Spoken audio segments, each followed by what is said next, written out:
So in this second shorter video, what I want to do is to review some of the work that we did in the Immunity to Change work on during our intensive week. But this time I want to focus on the organization and not you as a person, as we did during that week. You'll notice from the forum discussion and the reading activity this week that the focus is on this immunity to change piece and to allow you to begin to think through your adaptive challenge in that organization, congregation, etc., in such a way that you can look at what is it that is happening in that congregation that creates this, or organization that's creating this immunity to change. What are some of the competing commitments or big assumptions? So I'm going to just do a quick review of that process of immunity to change. You've got an article that reviews all of this that's in the Moodle this week, and you also have the template that you can use for thinking through this within your own organization, congregation, etc. So before moving into that, I just want to point out that we're always in congregations or organizations dealing with, and in ourselves, dealing with the gap that's on the right side of your screen between the here and the there, which is on the left side of the screen. And whenever we make a commitment, if we're to kind of follow this arc here, whenever we make a commitment for ourselves, or an organization makes a commitment, we're always going to come face to face with our conditioned tendencies, those things that we do or do not do instead of that commitment. So the immunity to change process just helps us to articulate outright and from the start what is it that we're doing or not doing. Again, not in a judgmental way, not in a shaming way, but in a learningful way, a way where we can observe ourselves. Given our commitment, what do we tend to do? What do we tend to not do instead of that commitment? Then we get to that place of a deeper opening. And that opening is the place where we're aware of both our commitment and our tendencies, our conditioned tendencies, and the fact that we have a choice. And I think this element of choice is so important to be aware of as a leader. We're always wanting people to recognize that they have a choice to continue as they have or to follow a new path. And I think that is both an organizational task in leadership, but it's also a spiritual task. Hopefully what you do in pastoral counseling, pastoral care, your work with leaders, and in your preaching and in your teaching is to help people become so aware of the fact that in the life as we have been given it, there are always these moments of opening, these moments of choice. We can choose one path or the other. And you can think of lots of scriptures that undergird that particular understanding. When we're in that place of opening, which in this graph is kind of at the top of this arc, and we want to move towards, through our conditioned tendencies and towards embodying and incarnating and becoming more clearly our commitment, then we need to actually construct or compose new practices or new actions that will allow us to live out that commitment. The lure is going to be back towards the conditioned tendencies. So if we're to lead, we have to be able to help people articulate what could we do that more faithfully, intentionally, and forthrightly embodies this commitment that we have, this commitment towards growing our congregation, this commitment to being more professional in our pastoral care practices, this commitment to become more diverse and multicultural in our actual living out of our organizational life and so forth. What are the practices or actions that we could take? And again, I'll reiterate, sometimes the practices are just that. We're practicing so that we can learn from those practices what we can commit towards and more specific kinds of actions. So we want to create that practice field, as well as think of very specific actions that we can take that would test and stretch us beyond those conditioned tendencies. over time, as we engage in those practices and actions, they become more second nature. There's a deepening that occurs, and we move closer to the there. So I wanted to give this kind of visual image first as we move into talking about immunity to change.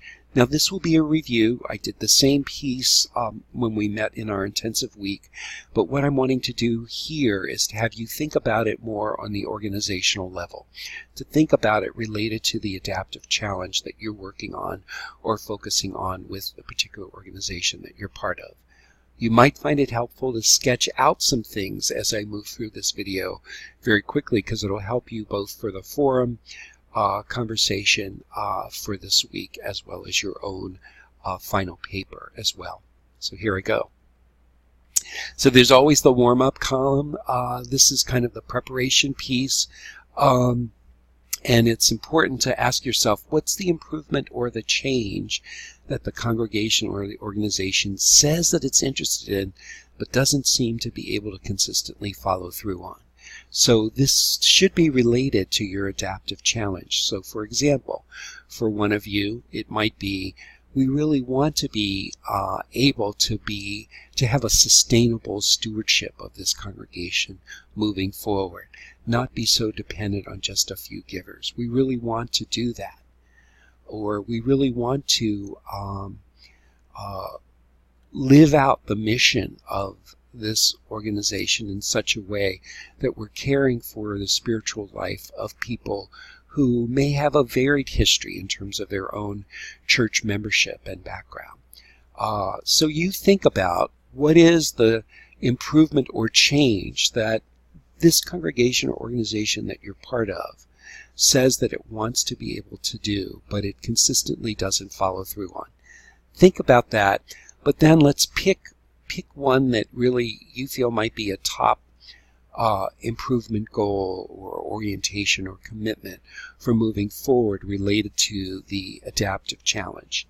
So for example, if it's diversifying our organization in leadership in a better way than it currently does, then you have to ask, okay, is this true? Is this something that we really want to do? Does it really implicate us, the organization, that we're the ones to help make this happen, whether it's at the middle judicatory level or the congregational level? Is there room for actual improvement? Is there a gap between the here and the there? Is it stated in the affirmative, not what we don't want to do moving forward, but what we actually want to do? And how important is this to them? And you might feel it's more important than they do, so there's a reckoning there, and that might require more leadership on your part to move it higher up the scale of where there's ownership. But for the moment and for the purpose of this, why don't you just kind of assess where you feel they are in this particular scale? All right, so take a moment and on the template or in your notes to think about what that improvement goal is, and to write that in the chart. To be much more effective at growing members, to be much more effective at having our leadership reflect the diversity of the geographies that we serve, to be much more effective at our processes and procedures of doing our work as a session, excuse me, to be much more effective at living out our mission as an organization in the unchurched times in which we live. You can see I'm making references to some of the adaptive challenges that some of you have made, and if we were live here, we'd actually engage in this conversation. So you take the time to write down in a very brief, succinct way, following the criteria, stating it in the affirmative, implicating them, and making sure it's true. This is something they really want to do. You may be doing this more as a thought piece, an experimental piece right now, and the commitment to it may be something that you're not absolutely sure of right now in terms of the organization, but let's use this as an opportunity to think it through a little bit in a more diagnostic and analytical way for now. Then we move to column 2. We're going to call this the doing or the not doing, just as we did during the intensive week and on a personal goal. So What are they doing or not doing that works against their column 1 goal? What are they doing or not doing to help grow this congregation? What are they doing or not doing to create a more sustainable stewardship capacity moving forward that is going to help sustain this congregation moving forward? What are they doing or not doing to create a more multicultural, multiracial organization in leadership as well? These are behaviors, and these are behaviors that get in the way of their actually doing column 1. Don't worry at this point about why they are not doing or doing or not doing. Just write down what is it that they're doing or not doing to accomplish their goal. So I'm going to move on because you'll have a chance to reflect on this and utilize the handouts that I gave you to work on this. But I just wanted to do this review with you. So column 2, write down the doing or the not doing. What are they doing or not doing to related to their improvement goal that you see, their commitment. Now we move to column 3. We're going to call this the hidden or competing commitments. And you'll notice in that hidden or competing commitment column, there is this worry box, this fear box that we want to articulate first. So really picture them in that situation of doing imagine they're doing the opposite of the behaviors in column 2. So actually doing the commitment. Imagine that they're actually doing it. What do they do or think or feel? What concerns, doubts, or anxieties do they have, or even fears do they experience as they're doing this? Write this down in the worry box. So some examples will look different than we do now if we were to be more multicultural and more multiracial in our leadership. We'll be overwhelmed by new members, or we'll lose some control of the congregation that we've had in the past, or we'll have to live up to some of the expectations and the standards of pastoral care in this hospital in ways maybe that we haven't done before. So whatever the worry might be or the fear might be, that would go into the very top of that column 3 of the immunity to change. And then continuing with that column 3, the competing hidden goal or hidden commitment, we want to put these answers underneath that worry box that's labeled fears here. So consider that they may have a commitment to prevent this fear or this loss from happening, and write their fear into a goal statement. So, for example, if a fear about committing themselves to growing and recognizing all the things they're doing or not doing, a fear might be, we'll fail, we won't be able to do it. And so I worry, so in this column 3, if they were to actually do this, to kind of think about what the commitment is, the competing commitment that is, I worry we'll fail because we're committed to not failing. So take those fears and translate it into we're committed to not. Now, this oftentimes follows from your fear. It's oftentimes a self-protection. These aren't the things that we'll shout from the rooftops. It's not usually a noble thing. It shows why the column 2 behaviors really make good sense. Like, yeah, we're really haphazard about being intentional, about diversifying the leadership of our organization, or being setting some standards for the pastoral care practice beyond the 9 to 5 time, where families and others are maybe in need, or we're kind of mixed about actually working on growing our congregation or becoming more sustainable in stewardship, because we're committed to keeping things as they are. So we are committed to keeping things that are. We're committed to not raising the standards for ourselves. We're committed to keeping some sense of the known and the familiar and not opening ourselves to too much change or too much conflict or tension. So whatever those underlying commitments are, competing commitments are, those get exposed here in this column. And then you'll begin to see that there is an immune system that's operating. It shows why the column 2 behaviors make good sense. It shows why you're doing or not doing what it is that you're doing, because as the arrows show, we really do have a commitment to we have a commitment to keeping things as they are, and so our behaviors belie our commitment. So then we're able to move to column 4, which, as you remember, is the big assumption. So ask yourself, what assumptions must they be making that would keep them captive of or give rise to their column 3 commitment? So, and here you use an if-then kind of formula that just makes it the easiest. By inverting your competing commitment, if we were to grow this congregation, then what bad thing would happen? If we were to put more pressure on people to give to the congregation rather than be dependent on a few big givers, what could happen?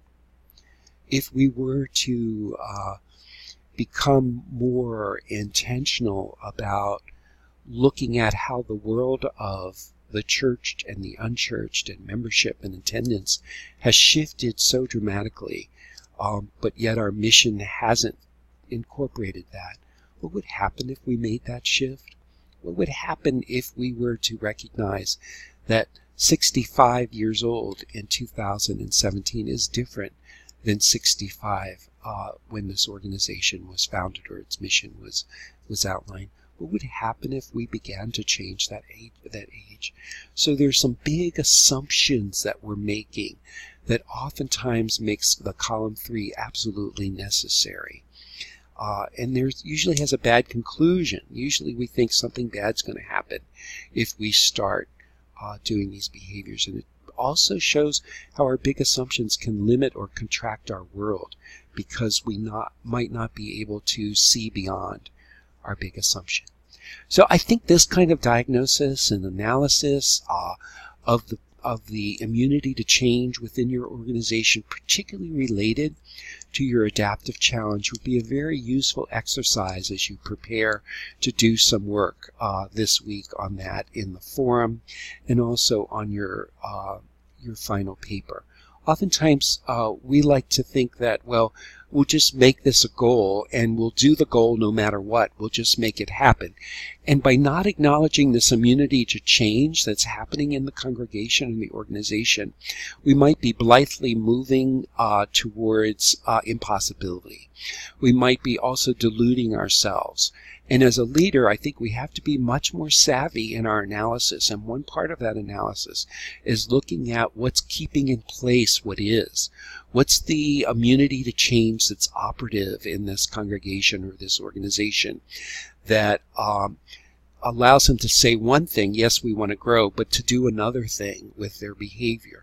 And how can, through a deeper analysis on our part, can we begin to identify some of the big assumptions as well as some of the competing or hidden goals that oftentimes are not articulated? And so it's at this point, when we've done this kind of analysis, that we can then begin to recognize how the big assumptions can have a hold over them. That can really be something they've never critically examined before, and doesn't allow them to move towards behavior that's contradictory to their competing loyalties or commitments right now. And so oftentimes organizations, congregations are unconsciously immune. What this does is bring that immunity into a more conscious immunity. We want to be able, as a leader, even if we just do this ourselves and don't engage others for just a moment, observe the big assumption in action. What are they doing? keep this big assumption in action? What are they actually doing to operate from this assumption that it's too much change, we can't do it, we'll never be, we might fail at it? Stay alert to the natural challenges that actually counter the big assumption. When have they made dramatic changes before? When have they upped the ante in terms of their expectations of one another? When have they actually invited more diversity in and were able to navigate that? These other activities are just there for your own deepening analysis. There might be a biography of the big assumption. There might be a way where that big assumption came into the life of this organization through some of their own history, and you might find it useful to write a little biography of that. Think about what are some tests that you can do as a leader to help challenge the big assumption. What's an experiment in action, again, that you could try?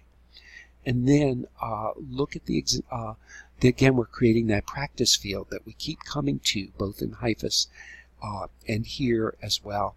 But also as you think about the system analysis and the emotional system analysis that we're getting from Steinke, this testing of the big assumption is also a way to not be held into a reactive place, but to become in a more self-differentiated way a leader. Then you want to examine the results of the first test, and then you want to be able to evaluate or run other kinds of tests that, again, challenge the big assumption rather than be held by it. Over time, you can become more consciously released from the big assumption and from this immunity, and then as you move forward, you can kind of deepen and create new patterns, new habits, and new habits of thought as well that can then move to an unconsciously released place. So you can obviously read more about this in the article that I've posted this week on the real reason people won't change. I think it'd be a good companion to this video that I've just done for you. And also, I really hope that you can refine and cultivate your capacity to do deeper analysis, and from that deeper analysis and interpretation, begin to design actions for your leadership moving forward.